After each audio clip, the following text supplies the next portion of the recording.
چلیے آگے چلتے ہیں. آپ نے فرمایا کہ اللہ تعالیٰ سے اتنی حیا کرو جتنا اس کا حق ہے. ہم نے عرض کی کہ یا رسول اللہ صلی اللہ علیہ وسلم اللہ کا شکر ہے ہم اس سے حیا کرتے ہیں. فرمایا ٹھیک ہے لیکن اس کا حق یہ ہے کہ تم اپنے سر اور جو کچھ اس میں ہے اس کی حفاظت کرو, پھر پیٹ اور جو کچھ اس کے اندر جمع کیا ہوا ہے اس کی حفاظت کرو, اور پھر موت اور ہڈیوں کے گل سڑ جانے کو یاد کیا کرو. موت اور ہڈیوں کے گل سڑ جانے کو یاد کیا کرو. ہم موت تک تو پھر بھی سوچ لیتے ہیں کہ مرنا اور جانا ہے. اب تھوڑی دیر کے لیے امیجن کریں کہ ایک انسان جو قبر میں ہے, اب وہ نہ اپنا ہاتھ ہلا سکتا ہے نہ پاؤں ہلا سکتا ہے, کچھ نہیں کر سکتا. اب وہ ایک دن گزر گیا اس کو قبر میں, اور اس کے جسم میں کیڑے پڑنے لگ گئے ہیں, اور وہ کیڑے اس کے ناک میں گھس رہے ہیں, اور اندر سے اس کا دماغ کھا رہے ہیں, اور کوئی کان میں گھس رہا ہے, اور کوئی اس کے ہونٹوں کو کھا چکا ہے, اور کوئی اس کے منہ کے اندر جا رہا ہے, اور کوئی اس کے پیٹ تک جا پہنچا, اور کوئی پیٹ سے باہر نکل رہا ہے. اور یہ ہے گلنا سڑنا.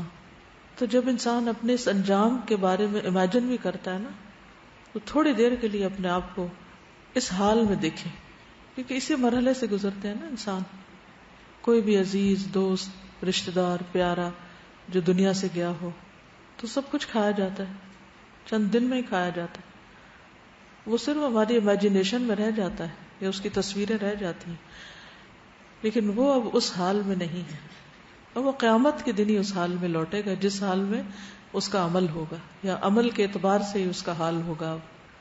تو جب مومن اپنے اگلے مرحلے کو یاد کرتا ہے تو پھر اللہ سے شرمانے کا حق ادا کر سکتا ہے. اور فرمایا اور جو آخرت کی کامیابی چاہے گا وہ دنیا کی زینت کو ترک کر دے گا, یعنی دنیا کی بہت خوشنمائی کے پیچھے نہیں بھاگے گا, وہ اس کا مطمع نظر نہیں ہوگی.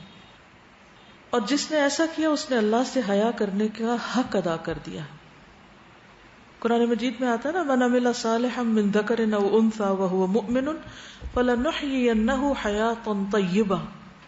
حیاتا طیبہ جو ہے پاکیزہ زندگی, جس میں ظاہری اور باطنی دونوں پاکیزگیاں آتی ہیں, وہ اسی چیز کی طرف اشارہ ہے. ظاہری طور پر پاکیزگی کیا کہ انسان معقول لباس پہنے, معقول صاف ستھرا رہے, لیکن یہ نہیں کہ صرف آنکھوں کی ڈیکوریشن میں اور بالوں کی ڈیکوریشن میں گھنٹوں لگا دے, تو اس کا نتیجہ کیا ہوگا. یعنی معقول انداز میں تو رہیں آپ, یہ نہیں کہ آپ الجھے بالوں والے اور گندے کپڑوں والے اور ایک سادھو کی شکل اختیار کر لیں. یہ مطلوب نہیں ہے دنیا کی زینت ترک کرنا.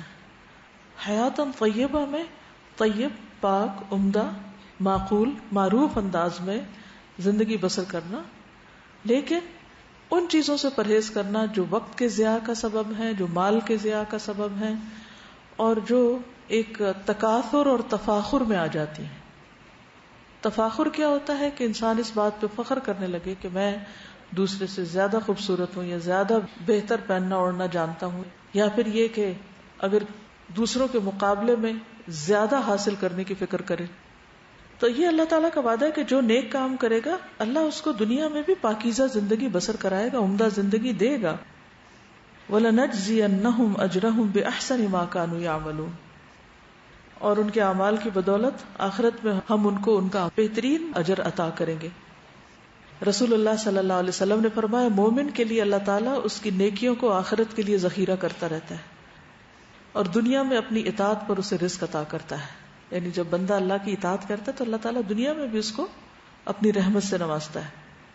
لیکن دنیا کا یہ بہترین رزق کیا ہے, بہترین مال کیا ہے؟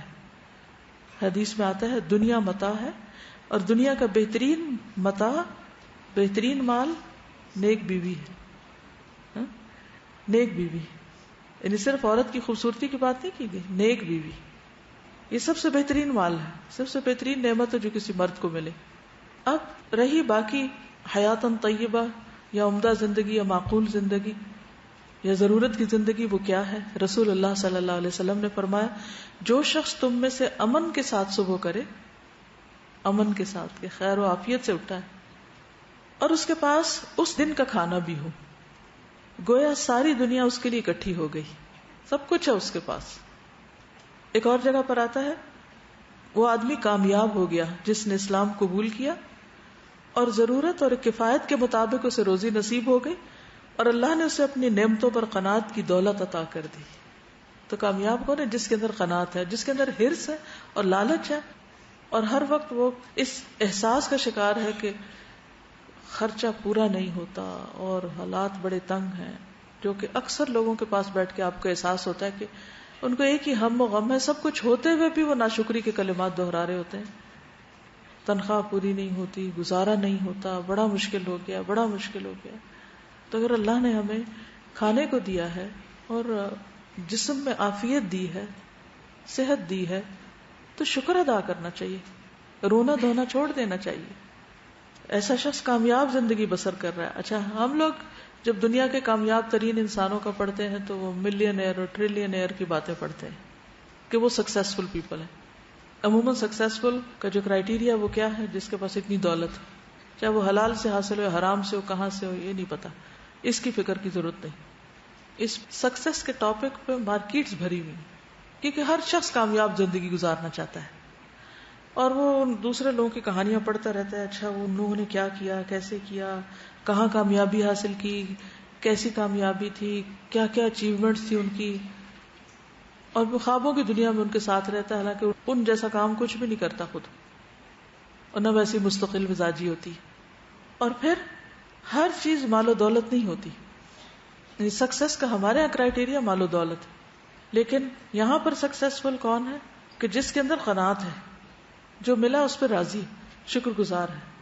ایک مسافر کو ایک دن میں کیا چاہیے ہوتا ہے؟ تو اس کو سونے کی جگہ چاہیے، اس کو کھانا چاہیے۔ جب وہ یہ دو چیزیں سفر میں مل جائیں کسی کو تو وہ کیا کہتا ہے؟ ہم نے سفر بہت انجوائے کیا، بہت اچھا سفر گزرا، بڑا اچھا کھانا تھا راستے میں، اور سڑک بھی بڑی اچھی تھی، سواری بہت اچھی تھی، انجوائے کیا۔ سفر کا دن تو اس طرح انجوائے کر لیتے ہیں، لیکن عام زندگی میں ہم شکوے شکایتیں کرتے رہتے ہیں۔ ایک اور حدیث میں آتا ہے، یہ بات انسان کی سعادت مندی کی علامت ہے کہ اسے نیک پڑوسی، آرام دہ سواری اور کشادہ مکان میسر ہو۔ کشادہ سے مراد محلات نہیں ہے، اس سے مراد اتنا کہ جس میں وہ ایک معقول گزارا کر رہا ہو۔ نبی صلی اللہ علیہ وسلم نے فرمایا، دنیا کی طلب میں اعتدال سے کام لو، اس لیے کہ ہر ایک کو وہ ضرور ملے گا جو اس کے لیے پیدا کیا گیا، یعنی اللہ نے روزیاں تقسیم کی ہیں اور ہر ایک کا حصہ رکھا ہے، وہ اس کو مل کے رہے گا۔ یعنی اعتدال سے مراد یہ کہ حرام رستے اختیار نہ کرو، کوشش ضرور کرو، محنت کرو۔ ایک اور جگہ پر فرمایا، تمہارے لیے دنیا سے اتنا کافی ہے جتنا مسافر کا زاد راہ ہوتا ہے، اس کو کافی بتایا گیا۔ ایک اور حدیث میں آتا ہے، تم میں سے ہر ایک کو دنیا میں ایک خادم اور ایک سواری کافی ہونی چاہیے، یعنی ایک گاڑی کافی ہے، ایک سواری کافی ہے۔ لیکن عموماً جب لوگوں کے پاس ایک آ جاتی ہے تو پھر ہر شخص کیا چاہتا ہے؟ گھر میں سے ہر ایک کی الگ سواری ہے۔ رسول اللہ صلی اللہ علیہ وسلم نے فرمایا، ناز و نعم کی زندگی سے بچو، کیونکہ اللہ کے بندے ناز و نعم کی زندگی نہیں گزارتے۔ یعنی ناز و نعم سے مراد کیا ہے؟ یعنی لگژریز جسے کہہ سکتے ہیں۔ پھر دنیا میں انسان جو بھی کام کرے دنیا کے کمانے کے لیے، وہ ایسا نہ ہو کہ جو اسے اللہ کی یاد سے غافل کر دے۔ یہ ایک شرط ہے، کنڈیشن ہے۔ اللہ تعالیٰ فرماتے ہیں، رجال لا تلہیہم تجارۃ ولا بیع عن ذکر اللہ واقام الصلاۃ وایتاء الزکاۃ یخافون یوما تتقلب فیہ القلوب والابصار۔ سورۃ النور 37۔ وہ مرد جنہیں اللہ کے ذکر، نماز قائم کرنے، زکوٰۃ دینے سے نہ تجارت غافل کرتی ہے نہ خرید و فروخت، وہ اس دن سے ڈرتے رہتے ہیں جس میں دل اور آنکھیں الٹ جائیں گی، پلٹ جائیں گی، یعنی گھبراہٹ کے مارے، خوف کے مارے، تو وہ امن میں ہوں گے، کیونکہ انہوں نے دنیا میں ہر کام کے دوران اپنے رب کو یاد رکھا اور اپنے فرائض سے غفلت نہیں اختیار کی۔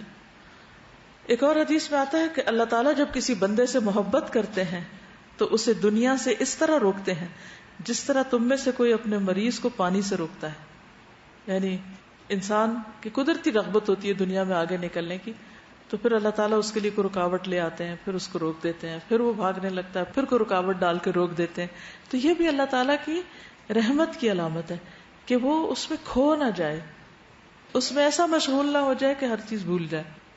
تو یہ اللہ کی محبت کی علامت ہے۔ اور ہم کیا سمجھتے ہیں؟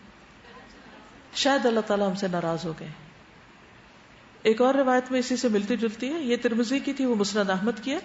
اللہ تعالیٰ اپنے بندے کو جس سے وہ محبت کرتا دنیا سے اس طرح بچاتا ہے جس طرح تم لوگ اپنے مریض کو کھانے پینے سے بچاتے ہو، جبکہ کھانے کی صورت میں تمہیں اس کی طبیعت خراب ہونے کا اندیشہ ہو۔ یعنی عموماً مریض کو پرہیز بتاتے ہیں نا، اور کیا کہتے ہیں پرہیز علاج سے بہتر، یہ مشہور محاورہ ہے. تو اللہ تعالیٰ بھی اس کو پرہیز کرواتے ہیں. اب نماز میں کھانا پینا منع ہے، روزے میں کھانا پینا منع ہے.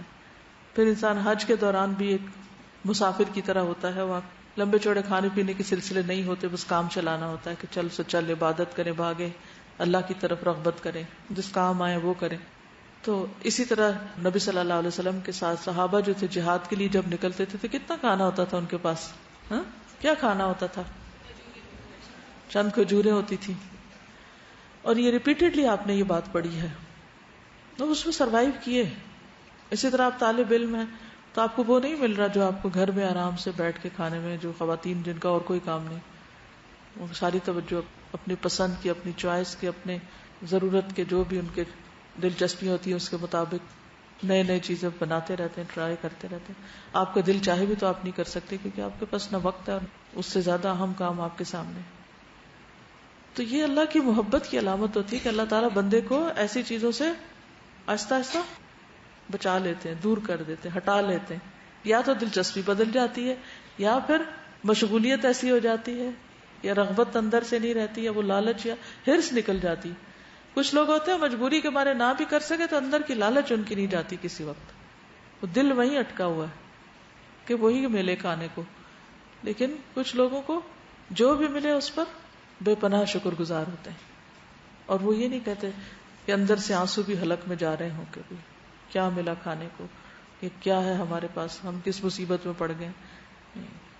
بلکہ اس پر بھی شکر ادا کرتے ہیں، کیونکہ بہت سے لوگ ایسے ہیں جن کو یہ بھی نہیں ملتا.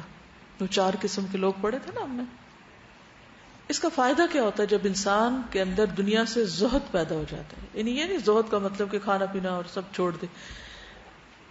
ایک تو کوئی ہرس نہیں رہتی، دوسرے یہ کہ جس کو ملا ہے اس پر کوئی وہ نہیں ہوتی کہ ہائے تو بڑا خوش قسمت ہے جس کو یہ سب کچھ ملا، اور اس کے اندر کوئی حسرت نہیں ہوتی کہ مجھے کیوں نہیں ملا، بلکہ وہ اس پر صابر و شاکر ہوتا ہے اور اللہ سے راضی ہوتا ہے. تو یہ جو اللہ سے راضی ہونے کی کیفیت ہے نا، یہ بے حد ضروری ہے. جب تک آپ اللہ سے راضی نہیں ہوگے نا، اللہ بھی آپ سے راضی نہیں ہوگا. یہ یاد رکھیے. رضی اللہ عنہم ورضوا عنہ. یا پھر یہ کہ اللہ جس سے راضی ہو جاتا ہے اس کو راضی ہونے کی توفیق دے دیتا ہے. دونوں طرح ہو سکتا ہے. لیکن یہ رضامندی اللہ کے ہر فیصلے پر، اللہ کے ہر طریقے پر، ہر چیز پر، خوشی میں، تنگی میں، صحت میں، بیماری میں، ہر فیصلے میں راضی ہونا جائے، اس پر اپنے آپ کو پرکھنا چاہیے، اپنے آپ کو ٹٹولتے رہنا چاہیے کہ ہماری اندر کی کیفیت کیا ہے. تو اس کا فائدہ کیا ہے؟ جب انسان کے اندر یہ کیفیت ہوتی ہے نا، بندہ اللہ کا بھی محبوب ہو جاتا ہے اور بندوں کا بھی محبوب ہو جاتا ہے. ٹھیک ہے. سہل بن سعد کہتے ہیں نبی صلی اللہ علیہ وسلم کے پاس ایک شخص آیا، کہنے لگا یا رسول اللہ مجھے ایسا کام بتا دیجئے جب میں اسے کروں تو اللہ بھی مجھ سے محبت کرے، لوگ بھی کریں. انسان کی ایک خواہش ہوتی ہے نا کہ لوگ اس سے محبت کریں، اللہ اس سے محبت کرے، ہر بندہ یہ چاہتا ہے. آپ نے فرمایا دنیا سے بے رغبت ہو جاؤ، اللہ تعالیٰ تجھ سے محبت کرے گا. اچھا اب یہ ہوتا ہے بے رغبت ہونے کا مطلب ہے کہ ایک چیز سے منہ موڑ کے تو کسی اور چیز کی طرف منہ کرنا. تو پھر وہ کیا چیز ہے جو سامنے آئے تو دوسری چیز میں انٹرسٹ کم ہو. جب تک ایک چیز میں انٹرسٹ بڑھتا نہیں دوسری میں کم نہیں ہو سکتا. ورنہ کیا ہوتا ہے انسان پلٹ پلٹ کے اس چیز کو دیکھتا رہتا ہے، اچھا یہ کیا یہ کیا. تو وہ کون سی چیز ہو کہ جس میں انٹرسٹ زیادہ ہو جائے تو پھر دنیا سے انسان بے رغبت ہو سکتا ہے. اللہ کی محبت، اللہ کی رضا، اللہ کا چہرہ، اللہ کے دیدار کی خواہش، تمنا اور سچی تڑپ، اس کی خوشنودی کی تڑپ، یہ وہ ساری چیزیں ہیں کہ جو انسان کو نصیب ہو جائے نا تو پھر ہو ہی نہیں سکتا کہ دنیا کی ہرس باقی رہے. وہ پھر دنیا میں سے جو انسان کو ملے گا اس کی بھی ناشکری نہیں کرے گا کہ مجھے کیوں ملا، مجھے تو چاہیے ہی نہیں، یہ نہیں وہ کرے گا. کہے گا یا اللہ یہ بھی تیری عنایت ہے، مجھے توفیق دے کہ تیرے ہی رستے میں لگاؤں، تیری خوشنودی میں اسے خرچ کروں، چاہے اپنے پہ کروں، چاہے بال بچوں پہ کروں یا کسی اور پہ کروں. تو سب سے بڑا انعام وہ ایک کنٹینٹمنٹ کی شکل میں انسان کو ملتا ہے. یہ جو اللہ تعالیٰ کے دیدار کی بات ہے، اگر یہ ٹاپک نہیں ہے لیکن اس لیے کرتی ہوں تاکہ آپ کے اندر کوئی شوق پیدا ہو جائے، کیونکہ وہ شوق آئے گا تو پھر ہی کچھ چھٹے گا. رسول اللہ صلی اللہ علیہ وسلم نے فرمایا یتجلی لنا ربنا عز وجل یوم القیامت ضاحکا، قیامت والے دن ہمارا رب ہنستے ہوئے ہمارے سامنے تجلی فرمائے گا. یعنی اللہ تعالیٰ جب اپنا دیدار کرائے گا تو اللہ تعالیٰ ہنس رہے ہوں گے اس وقت، کیونکہ ان بندوں کو دیکھ کر خوش ہو جائیں گے جن کو وہ اپنا آپ دکھائے گا. تو کیا منظر ہوگا نا. ایک اور روایت میں آتا ہے رسول اللہ صلی اللہ علیہ وسلم نے فرمایا جب اللہ تعالیٰ قیامت کے دن اگلوں پچھلوں کو جمع کرے گا تو رب تبارک و تعالیٰ مومنوں کے پاس آئے گا تو اللہ تعالیٰ ان کے سامنے کھڑے ہوں گے. اس وقت مومن کسی اونچی جگہ پر ہوں گے. اللہ تعالیٰ پوچھیں گے مومنوں کیا تم اپنے رب کو پہچانتے ہو؟ وہ کہیں گے اگر وہ اپنا تعارف کروا دے تو ہم پہچان لیں گے. پھر اللہ تعالیٰ دوسری دفعہ بات کریں گے اور ان کے سامنے آ کر ہنسیں گے. یہ دیکھ کر وہ سجدے میں گر پڑیں گے. یعنی مومن کا ریاکشن کیا ہوگا؟ یعنی شکر گزاری اور وہ سجدے میں گرنا. لیکن obviously جو دنیا میں رب کے سامنے نہیں سجدے میں پڑتا تو وہ پھر وہاں کیا پڑے گا؟ اس موقع پر کیا ہوگا؟ کچھ لوگ سجدہ نہیں کر سکیں گے. ابو ہریرہ کہتے ہیں کہ لوگوں نے پوچھا یا رسول اللہ صلی اللہ علیہ وسلم کیا ہم قیامت کے دن اپنے رب کو دیکھیں گے؟ بخاری کی روایت ہے. تو رسول اللہ صلی اللہ علیہ وسلم نے فرمایا کیا 14ویں رات کا چاند دیکھنے میں کوئی دشواری ہوتی ہے؟ لوگوں نے عرض کیا نہیں یا رسول اللہ. پھر آپ نے پوچھا کیا جب بادل نہ ہوں تو تمہیں سورج کو دیکھنے میں کوئی دشواری ہوتی ہے؟ سورج کو دیکھنے میں کوئی مشکل ہوتی ہے؟ لوگوں نے عرض کیا نہیں یا رسول اللہ صلی اللہ علیہ وسلم. آپ نے فرمایا پھر تم اسی طرح اللہ تعالیٰ کو دیکھو گے. قیامت کے دن اللہ تعالیٰ لوگوں کو جمع کرے گا اور فرمائے گا کہ تم میں سے جو کوئی جس چیز کی پوجا کرتا تھا عبادت کرتا تھا وہ اس کے پیچھے لگ جائے. تو سب اپنے معبودوں کے پیچھے چلے جائیں گے. پھر یہ امت باقی رہ جائے گی. اس میں بڑے درجے کے شفاعت کرنے والے بھی ہوں گے یا منافق بھی ہوں گے ابھی. پھر اللہ تعالیٰ ان کے پاس آئے گا اور فرمائے گا میں تمہارا رب ہوں. وہ جواب دیں گے ہم یہی رہیں گے کہ یہاں تک کہ ہمارا رب آ جائے. جب ہمارا رب آ جائے گا تو ہم اسے پہچان لیں گے. چنانچہ اللہ تعالیٰ ان کے پاس اس صورت میں آئے گا جسے وہ پہچانتے ہوں گے اور فرمائے گا کہ میں تمہارا رب ہوں. وہ اقرار کریں گے کہ تو ہمارا رب ہے. چنانچہ وہ اس کے پیچھے ہو جائیں گے. یعنی جو مومن ہوں گے وہ اپنے رب کے پیچھے ہوں گے. وہ اپنے رب کے سامنے جھکیں گے اور وہ اپنے رب کو فالو کریں گے. تو المرء مع من احبہ. نبی صلی اللہ علیہ وسلم کے ساتھ بھی وہی لوگ ہوں گے جو ان سے محبت کرتے ہیں اور اللہ تعالیٰ کے پیچھے بھی وہی جائیں گے اور اللہ کے آگے بھی وہی جھکیں گے اور اللہ تعالیٰ کو پہچانیں گے بھی وہی جو دنیا میں پہچان دیں گے. تو اللہ تعالیٰ کی صفات جاننا کس قدر ضروری ہے. جی جب آپ عقیدہ پڑھا رہی تھیں تب آپ نے ایک بہت پیاری حدیث بتائی تھی کہ اللہ تعالیٰ ایک دفعہ تو اپنا دیدار کروائیں گے لیکن پھر اس کے بعد ہر فرائیڈے کو بھی کروائیں گے. yes. تو پھر ہر دفعہ جب دیکھیں گے نا لوگ اپنے رب کو تو اور خوبصورت ہو جائیں گے. جب ہم سب اس سمپل فارمولے کو جانتے کہ اس کائنات کی سب سے بڑی ہستی رب العالمین ہے تو پھر اس سے چھوٹی چیزوں پہ کیوں راضی ہو جاتے ہیں اور چھوٹی چیزوں پہ کیوں ہم اپنے آپ کو مشکل میں ڈالے ہوئے. اللہ نے ہمارے ساتھ کھانا پینا لگایا بس ٹھیک ہے ضرورت ہے تو پورا کرنا چاہیے بھی اللہ کا حکم ہے. اسی طرح باقی چیزیں بھی ایک احسن انداز میں. لیکن صرف ان چیزوں کے پیچھے جان دے دینا اور انہی کے پیچھے تھکنا اور انہی کے پیچھے اٹھنا اور جینا اور مرنا اور سونا اور جاگنا اور سب کچھ یہ اپنے ساتھ جاتی اپنے ساتھ دشمنی. تو دنیا سے رغبت کس لیے؟ تاکہ ہم اپنے رب کو پہچانیں. بہترین لوگوں کی صفات کیا ہے؟ فرمایا بہترین انسان صاف دل والا زبان کا سچا ہے. کسی نے پوچھا صاف دل والا کون؟ فرمایا پرہیزگار پاک صاف جس کے دل میں نہ گناہ ہو نہ بغاوت نہ حسد. پوچھا کہ اس کے بعد کون؟ فرمایا جو دنیا کو برا سمجھتا اور آخرت کو پسند کرتا ہو. ٹھیک ہے جو دنیا کو برا سمجھتا اور آخرت کو پسند کرتا ہو. بخاری کی روایت میں مردوں کے لیے خاص طور پر دنیا میں جو ریشم پہنے گا آخرت میں اسے نہیں پہنایا جائے گا کیونکہ اللہ تعالیٰ نے مردوں کے لیے اس کو حرام کیا.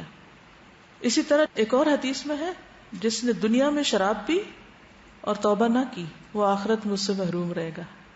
آتا نا اذہبتم طیباتکم فی حیاتکم الدنیا.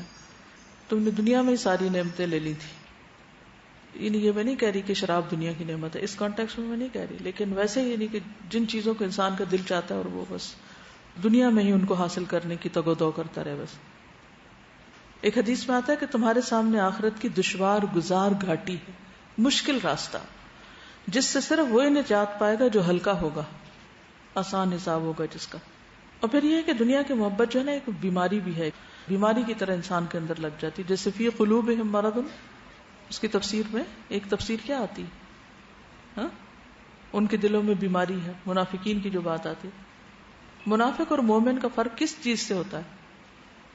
مومن کے دل میں آخرت کی محبت زیادہ ہوتی ہے، یہ اس کے ایمان کا تقاضا ہے. بالآخرت ہم یوقنون، آخرت پر وہ پکا یقین رکھتے ہیں. اس کے برعکس جو منافق ہوتا ہے اس کا حال کیا ہوتا ہے؟ دنیا سے محبت. بلکہ مدینہ کے منافقین سے یہ آپ دیکھ سکتے ہیں نا مثال، کہ ان کی منافقت کی اصل وجہ ہی کیا تھی؟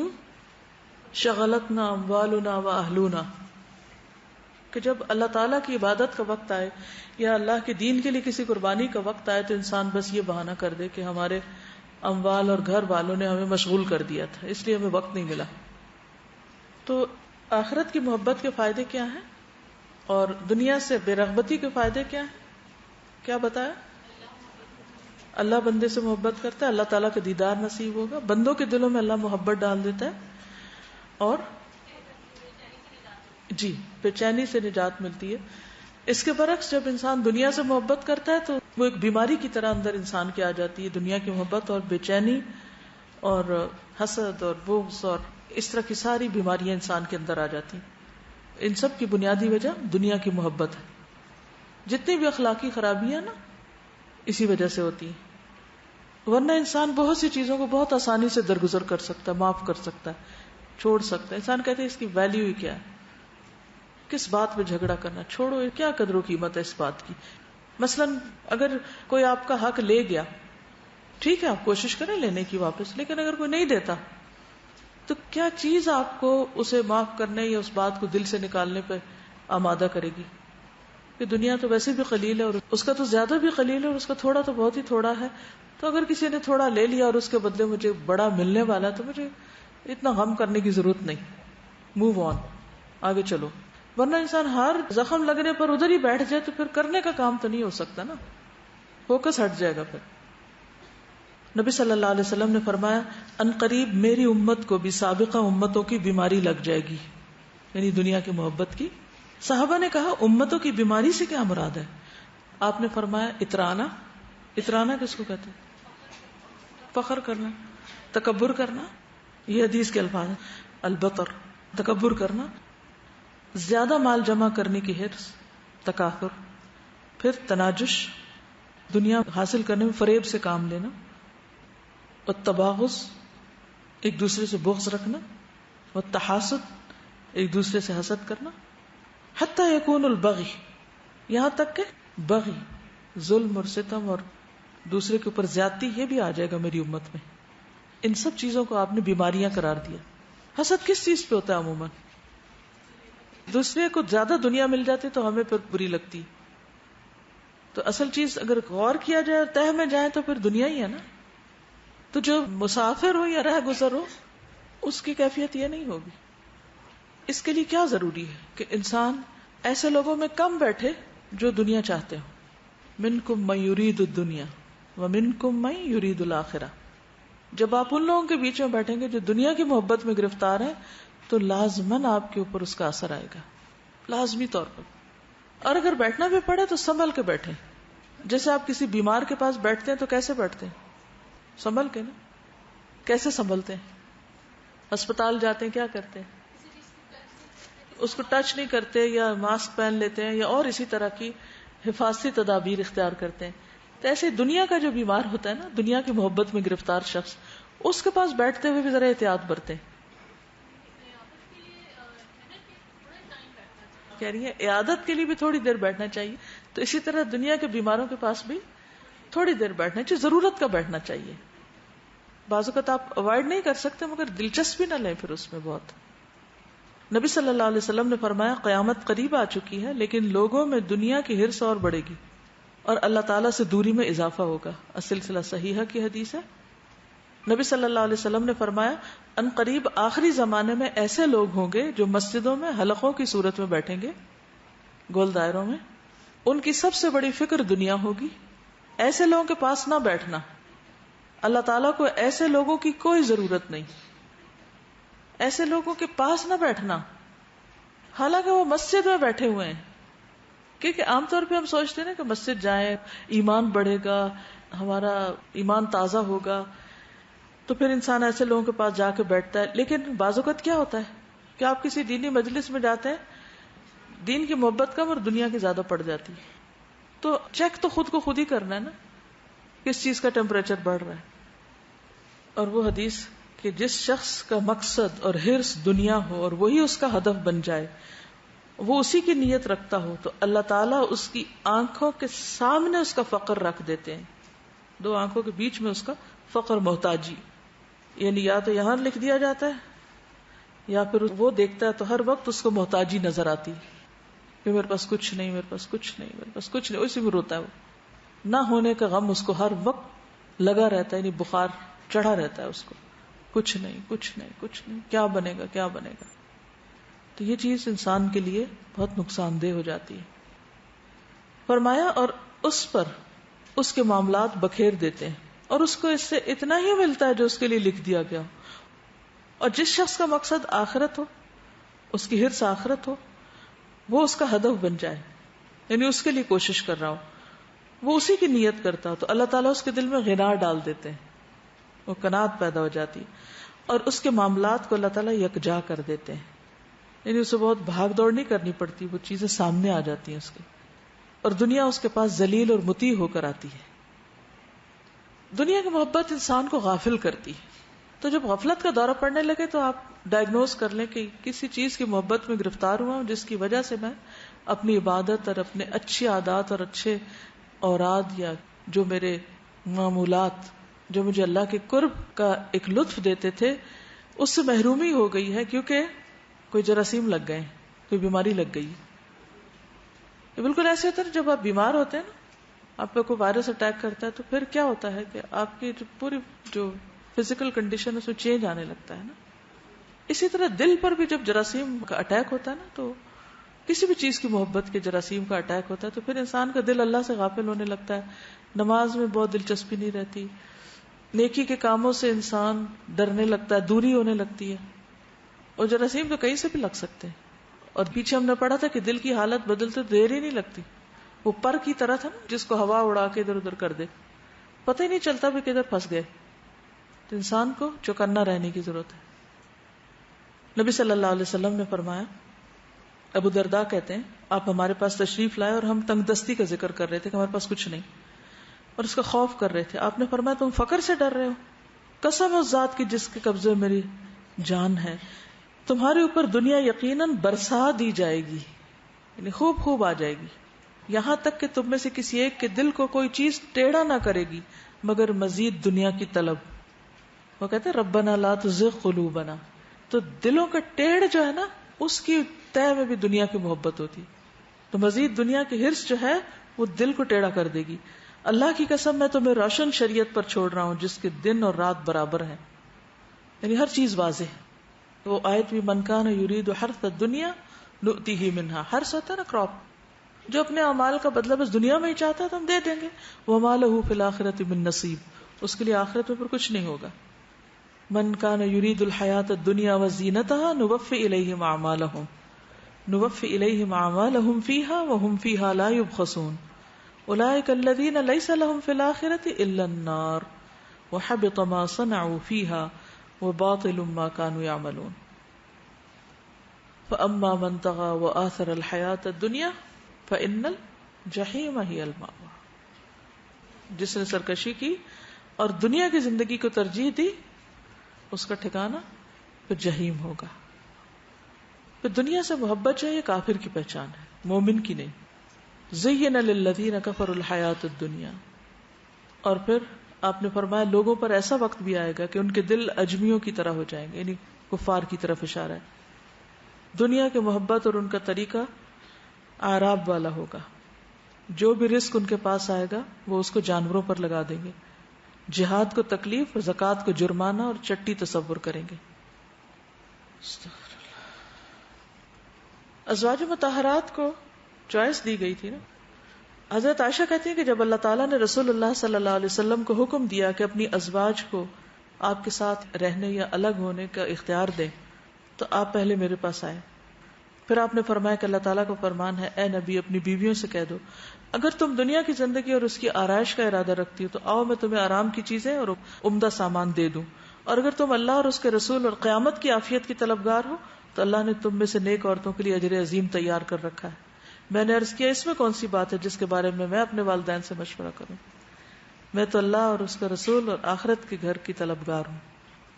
وہ فرماتی ہیں پھر باقی ازواج نے بھی یہی کہا جو میں نے کہا. یہ خواتین کی خاص طور پر مثال قرآن مجید میں دی گئی. پھر دنیا کے غم اور تنگیوں سے بچنے کا طریقہ, اس کے لیے کیا ہے کہ انسان اللہ کے ذکر اور آخرت کو ترجیح دے, کیونکہ جب اس سے اعراض برتتا ہے انسان تو پھر دنیا تنگ ہو جاتی ہے. وَمَنْ أَعْرَضَ عَنْ ذِكْرِي فَإِنَّ لَهُ مَعِيشَةً ضَنْكَ وَنَحْشُرُهُ يَوْمَ الْقِيَامَةِ أَعْمَى. پھر غیبت نہ کرنا, ایمان والوں کی حمایت کرنا. ابن ام معبد جن کا نام ابن مسعود تھا وہ کہتے ہیں کہ جس کے سامنے کسی مومن کی غیبت کی گئی اور وہ اس کی حمایت کرے تو اللہ تعالیٰ اسے دنیا اور آخرت میں بہترین جزا دے, یعنی اس کا دفاع کرے.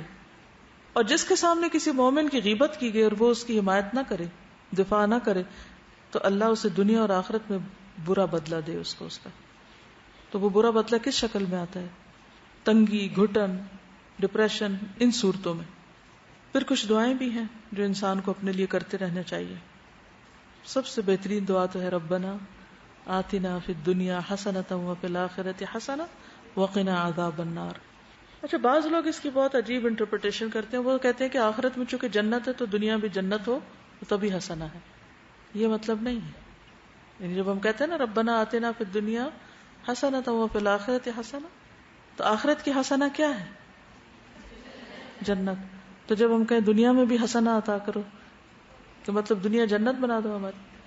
دنیا جنت صرف مال سے نہیں بنتی, ٹھیک ہے نا, اللہ کے ذکر سے, اللہ کی یاد سے, اللہ کی اطاعت سے, اللہ کی فرما برداری سے, اللہ کو راضی کرنے کے دوڑ دھوپ سے, اس سے دنیا جنت بنتی. اسی طرح اللہم انی اعوذ بک من ضیق الدنیا و ضیق یوم القیامہ. پھر عافیت کی دعا, اللہم انی اسألک العفو والعافیۃ فی الدنیا والآخرہ. یہ دعائیں جو ہیں یہ بھی انسان کو دنیا کے شر, فتنے, فساد اور بہت سی خرابیوں سے محفوظ رکھتی اور آخرت میں بھی اللہ سبحانہ وتعالیٰ کی رحمت کا مستحق بناتی. اب آپ میں سے کوئی کچھ کہنا چاہے تو کہہ لے. جی استاذہ, ابھی جتنی باتیں آپ بتا رہی تھی تو میں اس کو پہلے بھی ذرا غور کرتی رہی ہوں, اور اس پہ بھی مجھے یہی تھا کہ ہم جتنے بھی لوگ ہیں بحیثیت مجموعی, ہماری خاص طور پر جو قوم ہے, ہم میں سے خودداری بالکل ختم ہو گئی ہے. اور دنیا کی جو محبت ہے یا لالچ جو ہے کسی بھی لیول پہ ہم دیکھیں, ہم اپنے ارد گرد مانگنے والوں کو دیکھتے ہیں کسی بھی طریقے سے جو مانگ رہا ہے, تو وہ سب چیزیں اسی لیے کہ عزت نفس نہیں ہے, خودداری نہیں ہے. علامہ اقبال نے جسے خودی کا جو کانسیپٹ مومن کو دیا ہے کہ اگر اس کے اندر یہ چیز ہو تو پھر ہی وہ دنیا کی محبت اس کے اندر سے کم ہو سکتی ہے. لیکن چونکہ یہ ختم ہو گیا ہے بالکل, اس لیے ہمارا ہرس, ہوس, لالچ کچھ بھی جو ہے وہ بڑھتا ہی چلا جا رہا ہے اور اس کا کوئی اینڈ نہیں ہے. تو میں یہ سوچ رہی تھی کہ ہمیں اس کانسیپٹ کو ریوائیو کرنے کی ضرورت ہے, ہمیں اس پہ بات کرنے کی ضرورت ہے, اس پہ لکھنے کی ضرورت ہے, تاکہ اوور آل ہم معاشرے کے اندر یہ جو ویکنس پیدا ہو گئی ہے اتنی زیادہ, اس کو ٹھیک کسی طریقے سے کر سکیں. یہ جو مانگنے والی آپ نے بات کی, ایک حدیث تھی, نبی صلی اللہ علیہ وسلم نے فرمایا وہ آدمی ملعون ہے جس نے اللہ تعالیٰ کی ذات کا واسطہ دے کر سوال کیا کہ اللہ کے نام پہ دے دو, اللہ کا واسطہ دے دو. اور وہ بھی ملعون ہے جس سے اللہ کی ذات کے واسطے سے سوال کیا اور اس نے سائل کو کچھ نہ دیا. تو اس حدیث سے کیا پتہ چلتا ہے کہ دنیا کی کوئی بھی چیز اللہ کا نام لے کر مت مانگی جائے, اسے ناپسندیدہ قرار دیا گیا. جی آپ. استاذہ, یہ جو ابھی سوال پہ بات ہوئی نا, تو دیکھا جائے نا تو ہمارے ملک میں ایک تو یہ ہے نا کہ فزیکل بھکاریوں کی بہت ساری تعداد بڑھ گئی ہے. پہلے چند شہروں میں ہوتا تھا یا چند سڑکوں پہ ہوتا تھا, اب ہر جگہ ہی آپ کو ملتے ہیں, چوکوں پہ بھی اور ویسے بھی اللہ کا واسطہ دے کے ہی وہ کر رہے ہوتے ہیں, اور کوئی دے یا نہ دے بہرحال وہ جو کچھ بھی ہے. لیکن میں ویسے ہی کہہ رہی تھی کہ ہماری اوور آل قوم کا مزاج مانگنے والا بن گیا ہے. اور اگر ہم مانگنے والا، جی بالکل، اور اگر ہم اپنے لیول پہ بھی اگر ہم اپنی ذاتوں کو دیکھیں نا، اگر ہم مانگتے نہیں بھی نا، لیکن ہم ایکسپیکٹ ضرور کر رہے ہوتے ہیں کہ میری یہ ضرورت وہ پوری کرے یا میری یہ رسپانسبلٹی کوئی اور پوری کرے. بالکل. تو یہ بھی ایک عزت نفس اور خودداری کے خلاف ہے، جیسے وہ بات ہوتی ہے. مطلب ہم وہی بات ہے نا کہ ہم اپنی ذمہ داریوں سے بچے، اپنے بوجھ کو خود نہیں اٹھانا چاہ رہے. اور جیسے ہمارے والدین ہمیں مثالیں دیا کرتے تھے کہ جب پارٹیشن ہوا تھا تو اس سے زیادہ بڑے پیمانے پہ غربت تھی، لوگ تو اپنا سب کچھ وہیں چھوڑ کے آ گئے تھے، بیسر و سامانی کی حالت تھی، لیکن کسی نے مانگا نہیں تھا اور دینے والے زیادہ تھے. اور ہمارے اپنے ہی خاندان کے جو بزرگ تھے وہ بتاتے ہیں کہ ہم روٹیوں کا صرف ڈھیر بنا کے کیمپوں میں دے آتے تھے، اس سے زیادہ ہم افورڈ نہیں کر سکتے تھے ان کی ہیلپ کرنے. اس میں بھی آپ دیکھیے کہ ضرورت کے لیے مانگنے والے بہت کم ہیں. زیادہ تر مانگنے والے کس چیز کے لیے مانگنے والے؟ ضرورت نہیں ہے، دوسروں کی دیکھا دیکھی، اس کے پاس یہ چیز ہے تو ہمارے پاس بھی ہو، آسائشیں یا لگژریز یا دنیا کی رونق، یہ خرابی. اس لیے اس آگہی اور اس شعور کو جگانے کی بہت زیادہ ضرورت ہے. اور کسی کے ساتھ سب سے بڑی خیرخواہی یہی ہو سکتی ہے کہ اس کو یہ شعور دیا جائے، کہ اس کو ہوش آ جائے. ورنہ تو یہ ہے کہ جیسے وہ ایک نشے میں ہے اور ایک غفلت میں اور ایک جانوروں کی طرح جینا اور جانوروں کی طرح جاگنا اور سونا اور وہی معمولات زندگی کہ صرف بیسک جو نیڈز ہیں جسم کی ان کو پورا کر کے یہ سمجھنا کہ بس دن گزر گیا اور کافی ہے. اس سے آگے بڑھنے کی ضرورت ہے. اوکے. سبحانک اللہم و بحمدک، اشہد ان لا الہ الا انت، استغفرک و اتوب الیک. السلام علیکم و رحمۃ اللہ وبرکاتہ.